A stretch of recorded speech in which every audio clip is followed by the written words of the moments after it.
हाय मित्रांनो, good morning.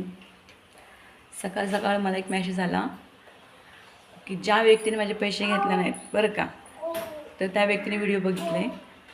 तर त्या व्यक्ती मला म्हणतो आहे की तुला सोशल मीडियावर म्हणजे चांगलं म्हणत नाहीत म्हणून.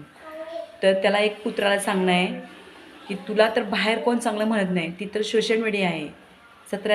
बऱ्याच तोंडांच्या बऱ्याच जण बऱ्याच तोंडाने बोलत असतात, ती ही तर सोशल मीडिया आहे माझं सांगणं आहे बरं का. पण कुत्र्या, तुला तर अक्कल पाहिजे होती जरा तरी. तुला तर कोणीच चांगलं म्हणत नाही, तुझ्यासारखे 4 पैसे आम्ही कोणाला डुबवत नाही. तू तर पुन्हा किती किती जणांचे पैसे बुडवलेस नालायका. समजलंस का? सोशल मीडियावर सांगायला थोडे पण वेळ लागणार ना तुझी लायकी काय आहे ती. समजलंस का? ही सोशल मीडिया आहे. अरे साधी जनता पण अशी म्हणते, साधं चालता बोलताना पण लोक नावं ठेवतात. सोशल मीडियावर कोण पण बोलतोय बरं का, कोण पण कुठल्या पण ह्याच्या असतात बोलत असतात. तू लायकीत राहा पहिला अगोदर. तुझी लायकीत 2